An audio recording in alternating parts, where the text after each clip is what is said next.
Coming up, protests are once again sprouting up in New York City. Smugglers are trying to find new ways for illegal immigrants to enter the United States northern border.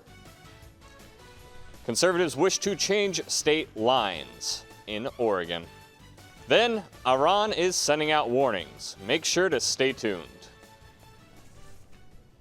Hello, ladies and gentlemen. Welcome to Mish and Colin's Minute. I'm Logan Mish. And I'm Tyson Colin.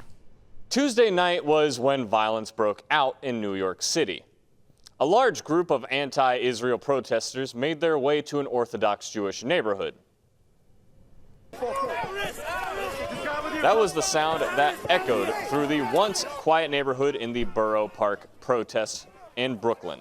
Reportedly, the group was led by the anti-Israel organization Pal Auda. Protesters claimed their demonstration was against the sale of stolen Palestinian land. It wasn't long until brawls began to break out between the pro-Israel and anti-Israel protesters. A single arrest has been confirmed of a 42-year-old man who allegedly punched a 61-year-old man in the face. The protests didn't even come to a sense of clarity when children began walking back home. Anti-Israel protesters beat snare drums and yelled, quote, "How many kids did you kill today?" to the children.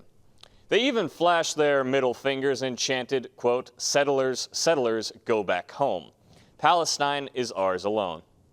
Immigrant traffickers are beginning to try and find new ways around President Donald Trump's migration crackdown.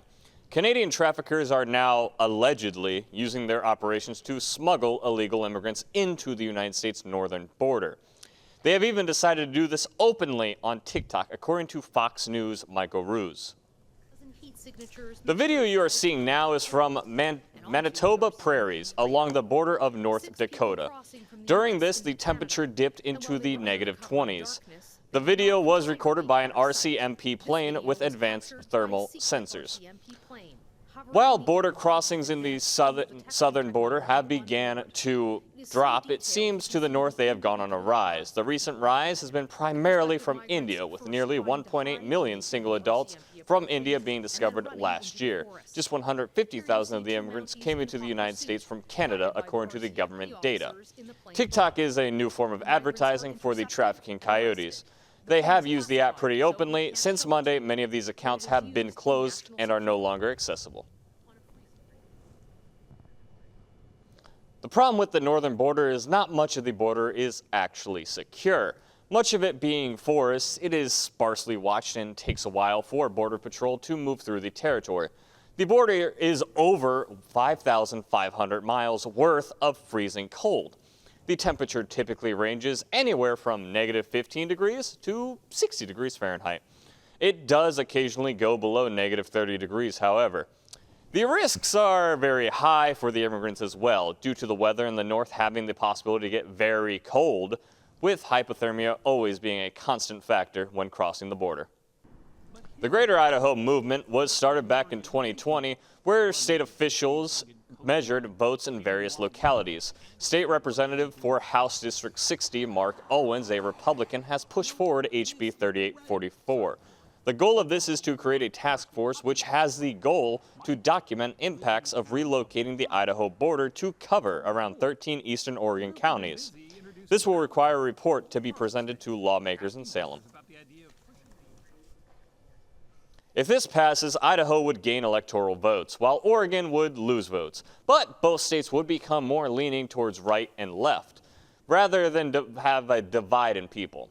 With this movement, other counties and states have also began thinking of passing similar movements. New York City's Staten Island, for example, has been attempting to push forward a movement to break free from the Big Apple. Moving from New York to the Middle East, tensions continue to rise. Monday, during a meeting between an Iranian, U.S. and Israeli official, revealed a more bleak possibility for the Middle East. Former Israeli Ambassador Michael Oren spoke to Fox News on the subject of the Middle East and Hamas. At the end of the day, it's not the Palestinian Authority's authority or stature we have to worry about. It's our security. And our security can only be guaranteed if Hamas is destroyed. And this is what Mike Waltz has said tonight. Hamas must be destroyed. He's absolutely right. The meeting between the officials was held due to Iran's nuclear ambitions. Iranian Foreign Ministry spokesperson Ismail Baghai told reporters, quote, "When it comes to a country like Iran, they cannot do a thing." Israel and the United States wish to prevent Iran from gaining nuclear capabilities.